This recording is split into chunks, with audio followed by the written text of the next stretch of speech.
muchas gracias por la invitación. Para mí es un placer poder estar con ustedes el día de hoy y compartir pues estos conocimientos con todas las personas que convivimos con esta condición especial. Entonces, pues bienvenidos a todos. Muchas gracias por unirse desde todas partes de Latinoamérica. Para mí es un placer, como les digo, hablar de este tema, no solamente como nutricionista, sino también como persona que vive día a día, pues la fibrosis quística. Hoy vamos a hablar de dos nutrientes que son fundamentales. De hecho, voy a hablar también un poquito de los carbohidratos, pero voy a hacer énfasis en las proteínas y las grasas. Bueno, quiero empezar hablando de un tema que me parece fundamental. Nosotros, digamos que tenemos que tener en cuenta que hoy ha cambiado la forma del tratamiento médico de la fibrosis quística y tenemos dos escenarios.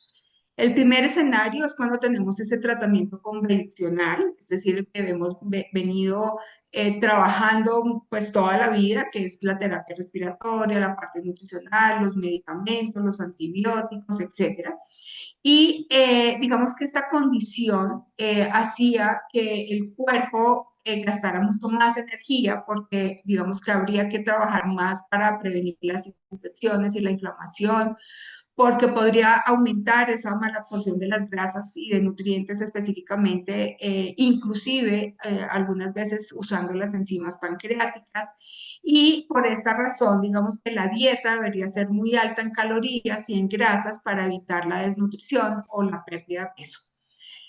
Ahora hay otro escenario que es el uso de los moduladores CFTR. Estos moduladores en las personas con fibrosis quística que la están utilizando hace que mejore ciertas condiciones como es la absorción de los nutrientes, va a mejorar esa digestión, va a haber menos infecciones, va a haber menos inflamación y esto hace que el cuerpo aproveche mejor los alimentos y gaste menos energía extra, lo que hace que las necesidades calóricas y de nutrientes sean más bajas que antes. Y básicamente lo que nosotros tenemos que tratar es que haya un equilibrio en las calorías que se necesitan y en los nutrientes, que por supuesto deben ser de alta calidad, de buena calidad, las proteínas, las grasas solubles, las vitaminas, etc. Entonces, al tener dos escenarios, tenemos que hablar que en la primera la dieta tiene que ser alta en calorías, alta en proteínas y altas en grasas, mientras que en la segunda, que es el del uso de los moduladores, pues ya no necesitamos calorías extras, sino necesitamos en cantidades adicionales la grasa. Entonces, acá me voy a enfocar básicamente en hablar un poco de qué depende la cantidad de calorías y también en la calidad de las proteínas, que eso sí va a ser, digamos, transversal para los dos escenarios. Entonces, si nosotros tenemos la persona que tiene, o el niño, o el adolescente, el adulto, tiene fibrosis quística y no está utilizando los moduladores, sí se necesita una cantidad de calorías adicionales. Y esto va a depender de muchos factores. El primero, obviamente, es del estado nutricional, del grado de malabsorción, si hay malabsorción o no, y qué tan grave es esa malabsorción y qué cantidad de enzimas digestivas necesita para absorber los nutrientes.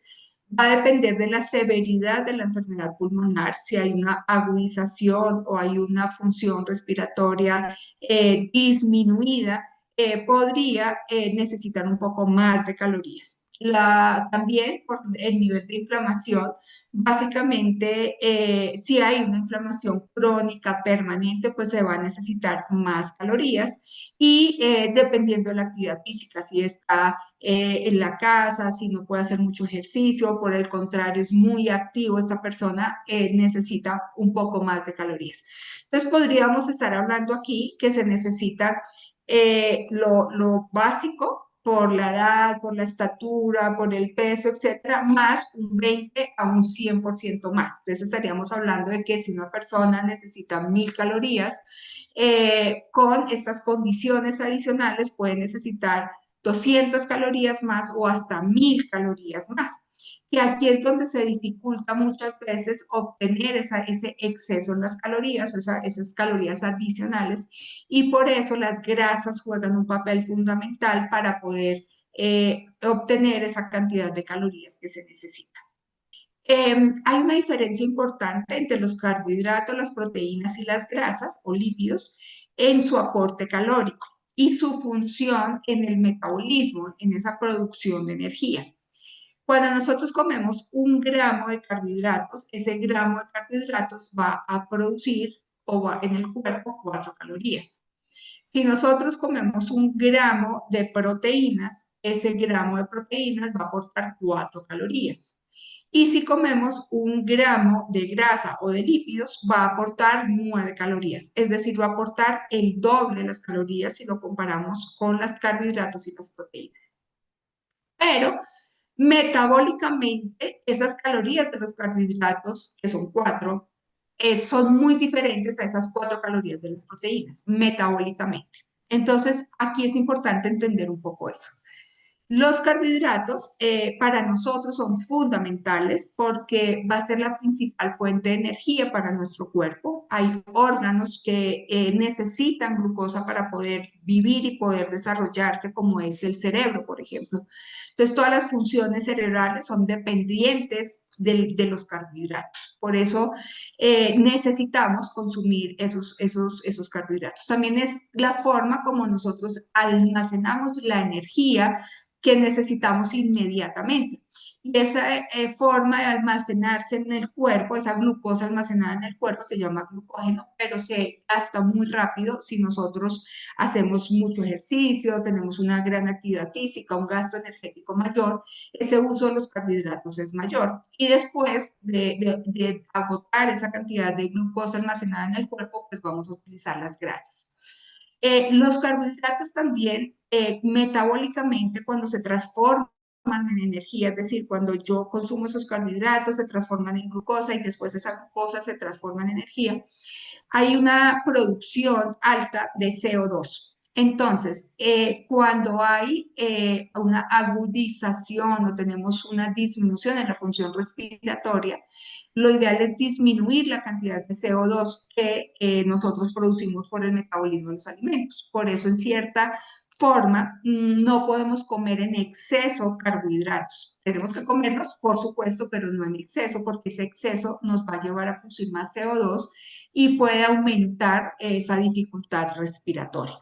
Entonces, digamos que las guías de manejo nutricional nos recomiendan que en las personas con fibrosis quística las disminuyamos un poquito versus a las personas sin fibrosis quística. Por eso debemos consumir de las calorías totales, el 40 al 45% de esas calorías totales deben ser a partir de los carbohidratos.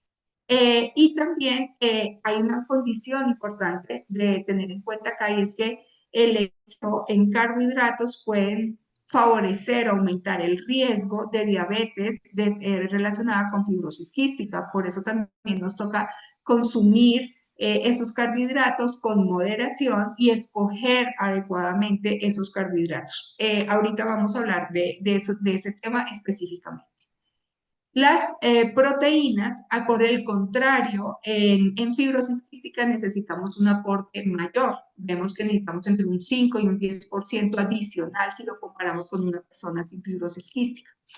Estas proteínas juegan una función importante y es básicamente la formación, la síntesis de tejidos, de órganos, de compuestos, de células, de enzimas, de hormonas, como lo vamos a ver ahora. Y principalmente nos va a ayudar a mantener la masa muscular.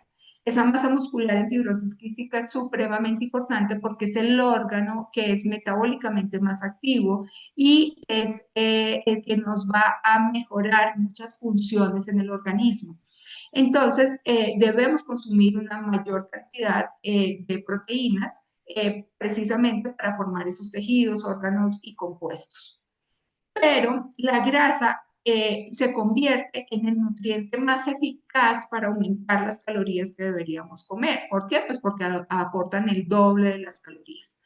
Entonces, si ustedes ven que hay un aumento en fibrosis quística de un 10%, es decir, si yo tengo una persona sin fibrosis quística, el aporte de grasas debe ser de las calorías a partir de las grasas deben ser del 30 al 35%, mientras que en las personas con fibrosis quística debe ser entre el 35 y el 40%, se aumenta. Por eso las grasas es el nutriente, digamos, más importante para aportar calorías. Y estas grasas van a jugar un papel importante en toda la parte del desarrollo cerebral, pero también en la absorción de vitaminas liposolubles especialmente, en la formación de algunas hormonas, y va a ser también importante para cuidar la salud de la membrana celular, de la célula. Las grasas es la digamos, recubre esa célula y es la que nos va a permitir que la célula esté o inflamada o no esté inflamada. Si comemos las grasas saludables, esa célula va a estar desinflamada. Si comemos grasas que no sean saludables, esa célula se va a inflamar y por tanto va a perpetuar esa inflamación crónica que es común en la fibrosis quística. Entonces, ya haciendo esta introducción, vamos a hablar de cada uno de los nutrientes. Recordemos nuevamente que estos nutrientes están aportados básicamente por los alimentos que nosotros comemos en la dieta. Y la mitad del plato que nosotros nos servimos en un desayuno, en un almuerzo, una comida, esto es más una gráfica o una infografía que nos va a ayudar a observar cómo debemos hacer o programar o vamos a hacer o planear nuestros menús para que puedan aportar todos estos nutrientes. Entonces, la mitad del plato deben ser o sea, debemos colocar verduras crudas, verduras cocinadas.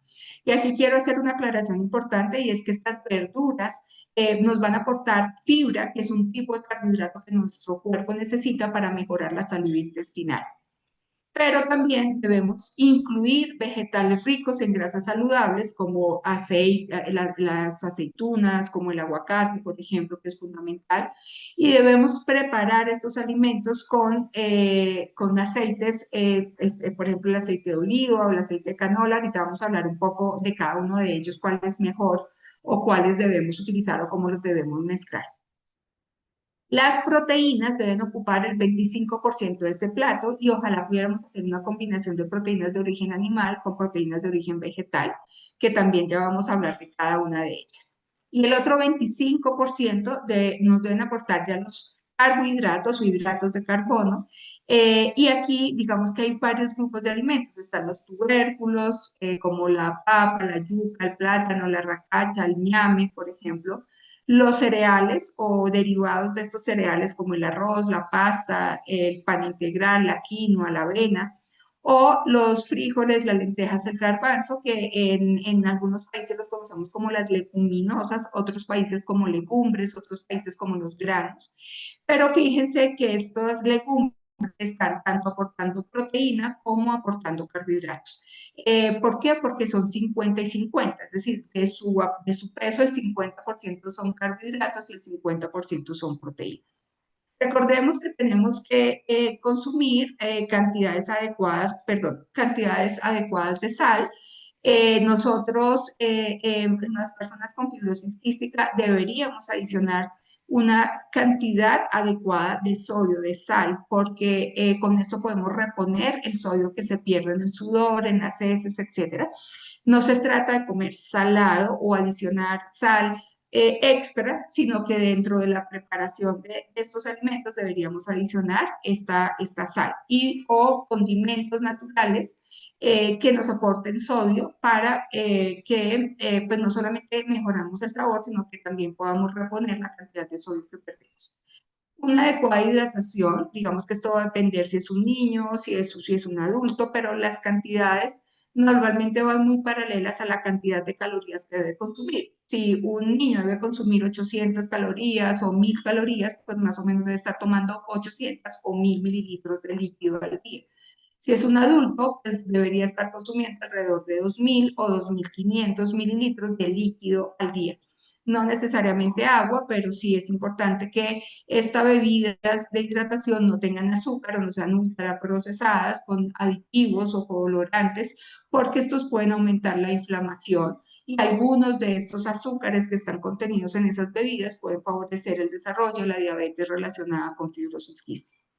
Y por supuesto, estos tienen que estar consumidos simultáneamente con las enzimas pancreáticas, especialmente en aquellas personas con fibrosis quística que tienen deficiencias de deficiencias pancreáticas. Entonces, deben ser consumidas simultáneamente. La recomendación es que se consuman más, o sea, que se tomen estas enzimas pancreáticas unos 15, 10 minutos antes de comer. Sin embargo, si se empiezan a comer al mismo momento, se toman al mismo momento que se empieza a comer, pues también tienen un buen efecto.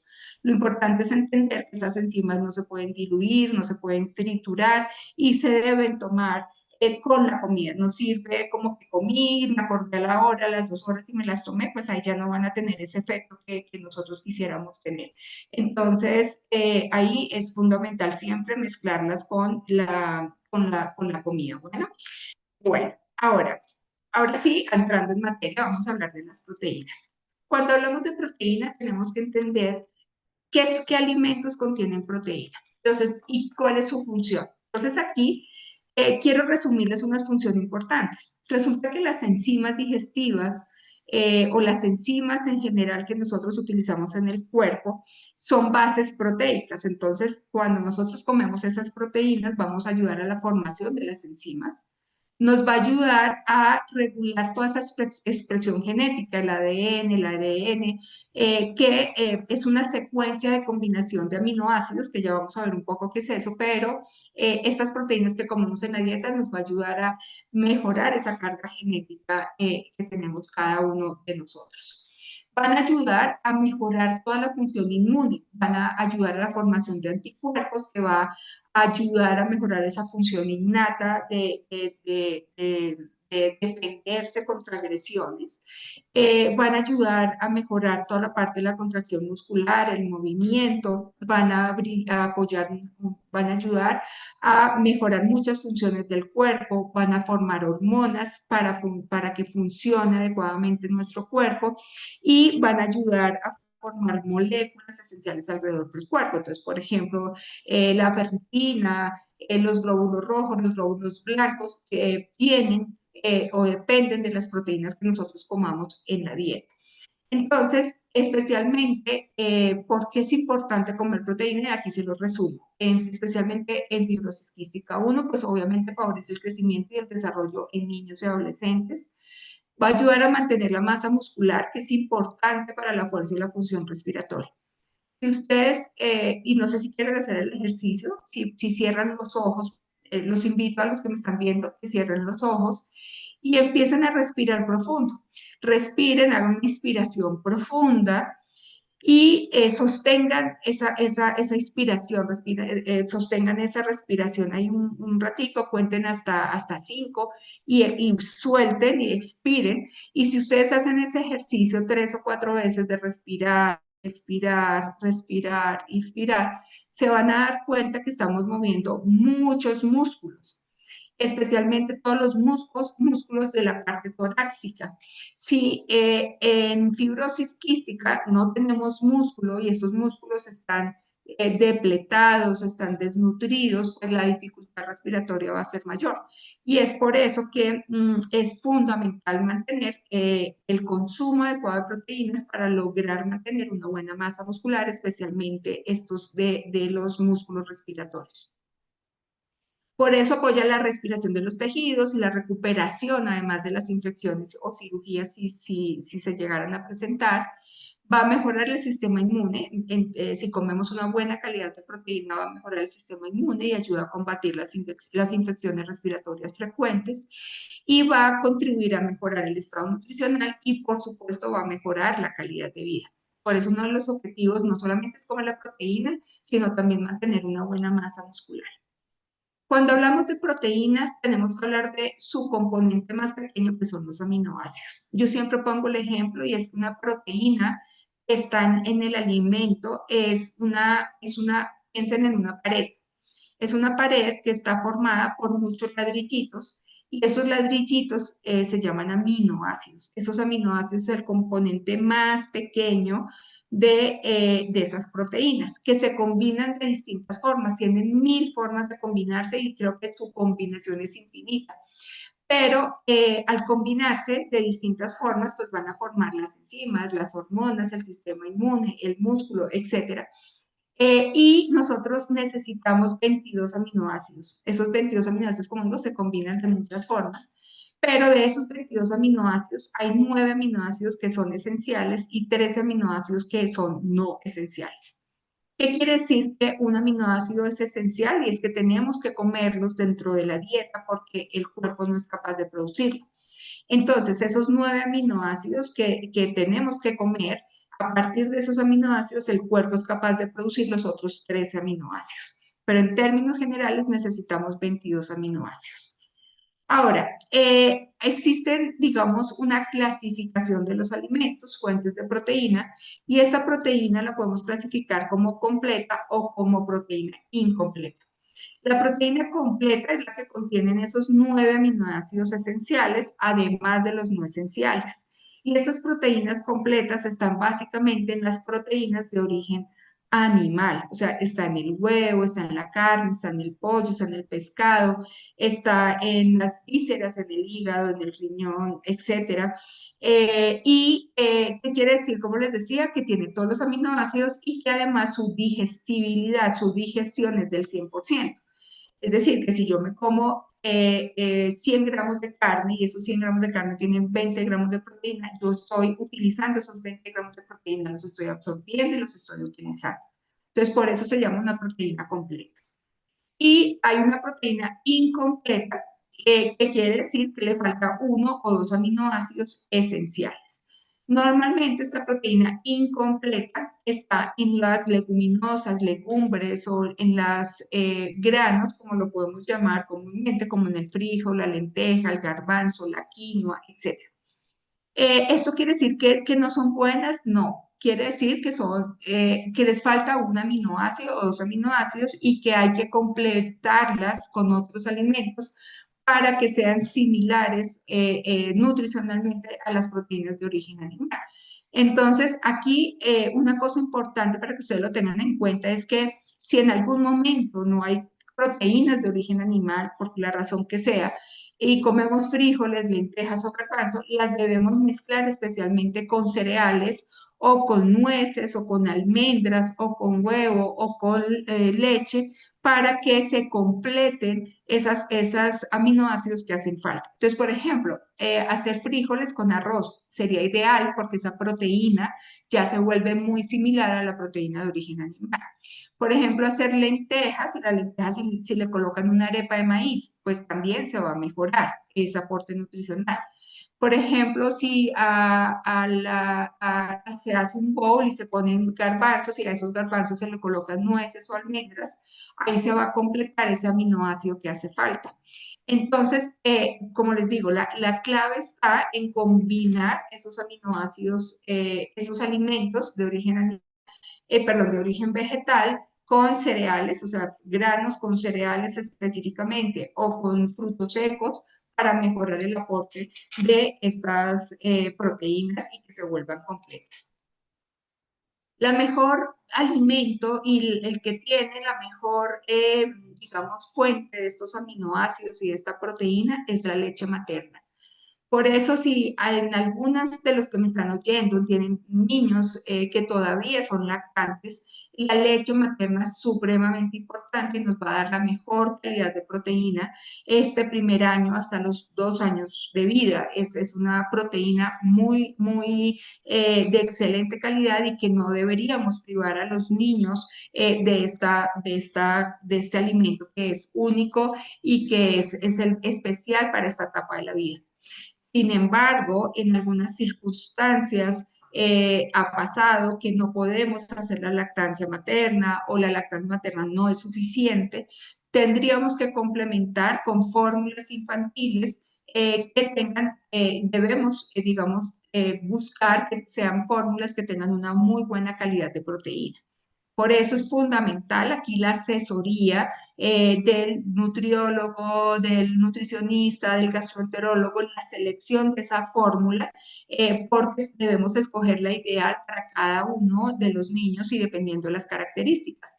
Por ejemplo, si hay un niño que nace con ileomeconial, hay que hacer resección intestinal y quedó con intolerancia a la proteína, por ejemplo, podríamos utilizar proteínas especiales que son parcialmente hidrolizadas o totalmente hidrolizadas, o se pueden tomar fórmulas que son solamente aminoácidos, que esto va a ayudar a mejorar pues ese aporte nutricional y la calidad de la proteína. Nuevamente, insisto que esto debe ser específicamente seleccionado por el profesional de la salud. Siempre busquen la asesoría para que ellos les escojan cuál debería ser esa fórmula infantil especializada. Ya en términos generales, cuando se empieza ya la alimentación complementaria o que ya tenemos una alimentación normal establecida, es importante incluir alimentos principalmente de origen animal. Y aquí sí juego, digamos que es importante incluir al menos 1 o 2 veces al día algún alimento de origen animal. Y aquí hay una cosa importante para que tengan en cuenta y es que la carne en general, cuando hablo de carnes, hablo de carnes rojas, de pollo, pescado, etcétera, no es 100% proteína. Lo que quiere decir es que si yo me como 100 gramos de pollo, no son 100 gramos de proteína. Si yo me como 100 gramos de pollo, yo solamente me estoy comiendo 20 gramos de proteína, porque el resto del peso es grasa o es agua o es vitaminas o es minerales. En este cuadrito que yo les coloco acá, es un ejemplo. Por ejemplo, si yo como 100 gramos de una carne muy magra, por decir algo, lomo, yo estoy comiendo en 100 gramos 22 gramos de proteína. Si yo me estoy comiendo una carne semigorda, por decir algunas chatas, una punta de anca, etcétera, en 100 gramos estoy comiendo 19 gramos de proteína. Si me como 100 gramos de pechuga, por ejemplo, solamente pechuga, estoy comiendo 28 gramos de proteína. Pero si me como una pierna, un pernil con el huesito y todo, pues solamente me estaría comiendo más o menos 18 gramos de proteína. Por ejemplo, 2 huevos me dan 12 gramos de proteína. Si es 77, unas 2 tajadas de queso me puede dar más o menos entre 2 y 22 gramos de proteína. Un vaso de leche me está dando 8 gramos de proteína y los frijoles, las lentejas, el garbanzo, la quinoa, 3/4 de taza me está dando 13 gramos de proteína. Esto simplemente para entender que, no, que 100 gramos de ese alimento o los gramos del alimento no son los mismos gramos en proteína, va a ser mucho menor, alrededor del 20%. ¿Qué tendríamos que consumir? Y es importante esta recomendación. Lo ideal es tratar de consumir a la semana alrededor de 300 gramos de carnes rojas, que equivale a 3 veces a la semana una porción más o menos de 100 gramos. Obviamente esto, si es un niño, la porción es más pequeña, si es un niño, si es un escolar, si es una persona menor de 5 años, la porción más o menos debe ser de 50 gramos. Si es un adolescente, la porción debe ser más o menos de 100, 120 gramos y un adulto en promedio debe comer 100 gramos. Fíjense que las carnes rojas procesadas, los embutidos, es lo que menos debemos consumir, hasta 50 gramos a la semana. Una tajada, por ejemplo, de jamón o una salchicha pesan 25 gramos. Es decir, que no deberíamos comer más de 2 tajadas de jamón o salchichas a la semana. Y esto porque las carnes procesadas tienen mucho sodio, tienen muchos nitritos, colorantes, aditivos, que pueden aumentar la inflamación. Entonces, por eso se recomienda tratar de comer menos cantidad. Se debe comer más pollo, más pescado, porque además se concentra más la cantidad de proteína que deberíamos consumir. Por supuesto, el huevo es una de las mejores proteínas, es el gold estándar en el perfil de aminoácidos, es el alimento que mejor cantidad y calidad de aminoácidos tiene y por eso se considera como la mejor fuente de proteína, contiene grasas esenciales, contiene vitaminas liposolubles y se puede utilizar como ingrediente en muchas cosas porque esto es lo que va es aportar esas proteínas y esas grasas saludables. Lo ideal es, pues, dependiendo, y esto es individualizado, se tiene que mirar cada caso, pero mínimo se puede comer 2 huevos completos al día o se puede utilizar como ingrediente en otras preparaciones. En algunas circunstancias podemos comer más huevos, por ejemplo, niños menores de 5 años pueden comer hasta 3 huevos al día y no va a tener ningún efecto cardiometabólico. Lo puede comer sin ningún problema, no va a aumentar el colesterol, al contrario, va a mejorar todo el desarrollo cerebral, mental, etc.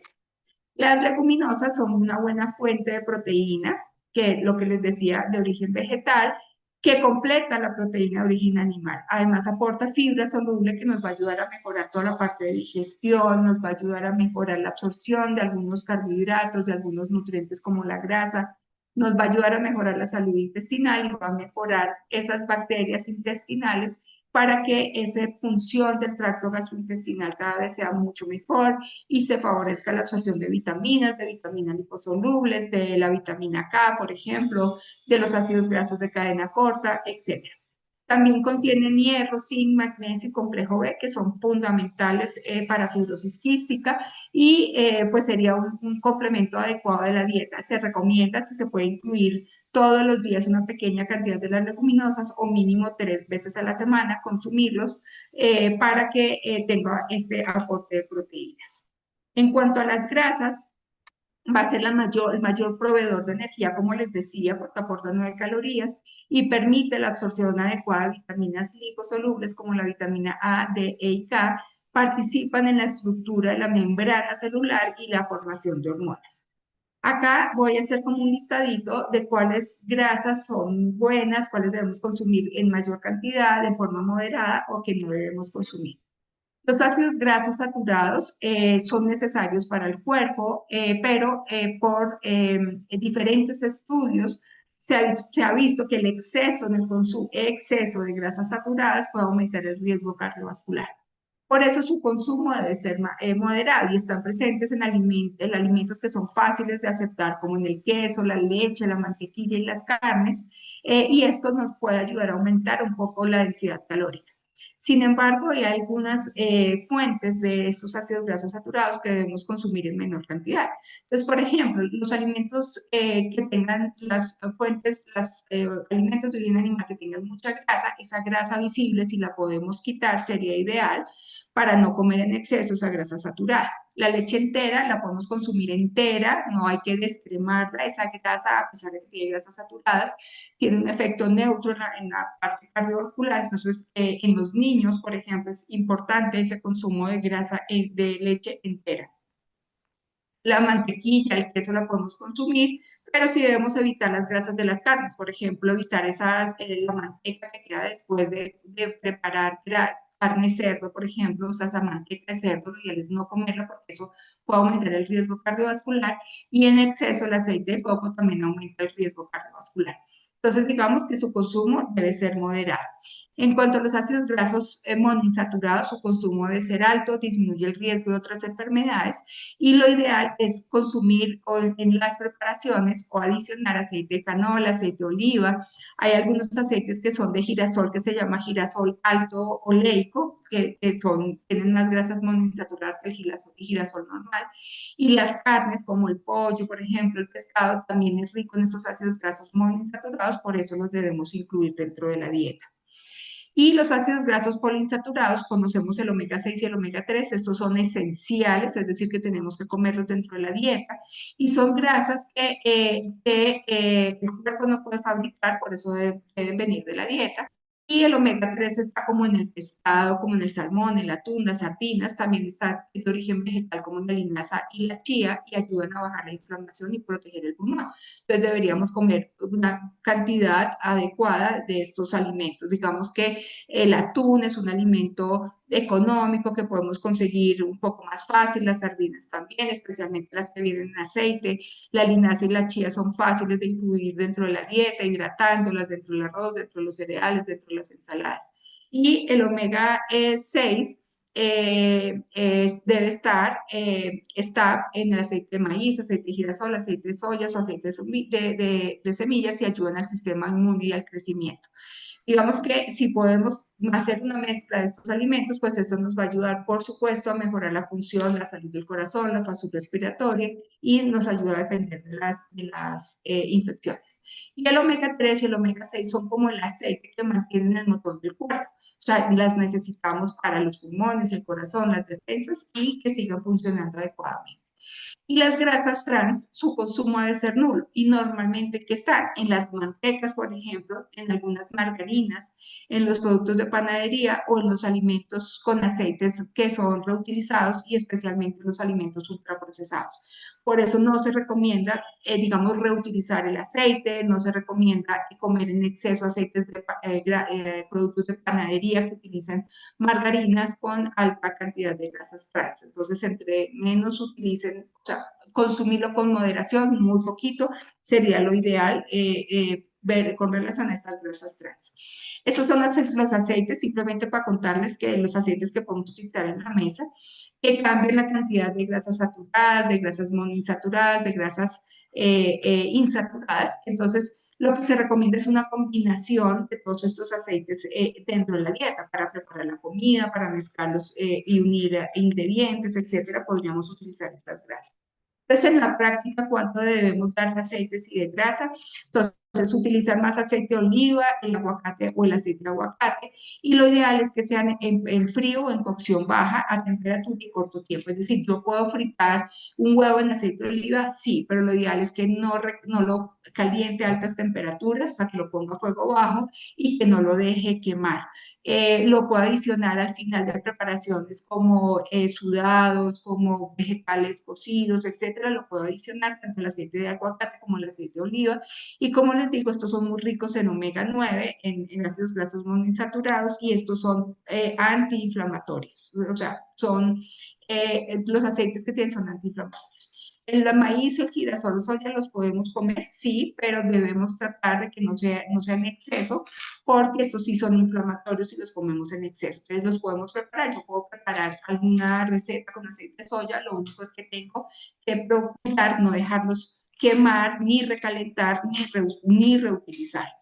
Entonces, aquí simplemente un resumen es que el aceite de oliva lo vamos a utilizar en frío o se puede cocinar a corto tiempo y bajas temperaturas. El del aceite de canola sirve para freír o cocinar a altas temperaturas y su consumo debe ser bajo a moderado. Y el de girasol también sirve, o el de soya, sirve para freír, cocinar a altas temperaturas, pero no se puede reutilizar o calentar porque ahí se forman unos compuestos que pueden aumentar la inflamación. Las grasas, entonces aquí en resumen, los niños de 6 meses pueden comer quesos, carne de res o pollo, vísceras, que también tienen grasas saludables, aceite de oliva, aguacate, el aceite de aguacate o yema de huevo. Después del año ya la leche y los derivados lácteos normales, pescados como atún, trucha, cachama, mojarra, filetes sin espinas. Y después de los 2 años la grasa la podemos utilizar como nueces, mantequilla, crema de leche, las semillas de chía o linaza hidratadas, mayonesa, quesos de crema esparcibles, suero costeño, sour cream, por ejemplo. Pequeñas cantidades de aceite de soya, girasol, canola, margarina, coco, tocino, podríamos utilizar más como panceta que no tenga tanta grasa. Y el maní nos sirve, pero el exceso de maní también puede ser inflamatorio. Y que no debemos utilizar mantecas, aceites quemados o reutilizados o productos industrializados con aceites hidrogenados o que digan aceites vegetales hidrogenados. Las cantidades pues van a depender de la edad, digamos que es importante, en algunas veces en los niños menores de 6 meses se pueden utilizar los aceites como para fortificar en las fórmulas infantiles, pero esto es de uso netamente médico, y ya después de los 6 meses se pueden utilizar pequeñas cantidades. Los nueces y las almendras se utilizan después del año, se deben utilizar molidos, triturados o en crema, pero no enteros para evitar el riesgo de atoramiento o de que se puedan ahogar. Entonces, digamos que estas serían las cantidades por grupo de edad. Y ya para terminar, en relación a los carbohidratos, pues como les decía, las principales fuentes de los carbohidratos son los plátanos, los cereales, el tubérculo, las frutas, las leguminosas y los vegetales. Deberíamos consumir más alimentos menos procesados, por ejemplo, una arepa de maíz, un pan integral, un pan con harinas integrales en términos generales para que el índice glicémico sea bajo y que de esta forma pues no tenga un impacto negativo en la glucosa. También es súper importante revisar un poco en qué momento debemos o con la opción de los alimentos. Entonces, por ejemplo, si yo me tomo un jugo, el jugo va a tener un índice glicémico más alto versus si me como una fruta. Entonces, por eso es mejor comer las frutas en su condición normal. Las frutas se mastican, no se toman. Entonces, lo ideal es tratar de no tomar jugos, evitar los jugos y comer más frutas. Y recordemos que lo máximo que nosotros podemos comer de azúcar son 25 gramos, que equivalen a 5 cucharaditas pequeñas de postre. Pero resulta que cuando nosotros comemos estos alimentos procesados, dulces, tortas, donas, etcétera, estamos consumiendo mucho más de estos 25 gramos y esto es lo que puede generar el riesgo de diabetes o aumentar el riesgo de dificultad respiratoria en el caso que haya una agudización de la función respiratoria. Y aquí es un ejemplo, por ejemplo, este tipo de paquetes, miren la cantidad de azúcar. Entonces, si yo me tomo, por ejemplo, estos yogures en postre, puede tener ya 3 cucharadas. Estas tortas con chocolate ya pueden tener 5 cucharadas. Es decir, estamos duplicando la cantidad de azúcar. Por eso es súper importante tratar de evitar este tipo de alimentos en exceso para que no estemos consumiendo en exceso el azúcar. Bueno, hasta ahí era mi presentación. No sé si tengan preguntas. Muchas gracias por la invitación. Espero que les haya gustado.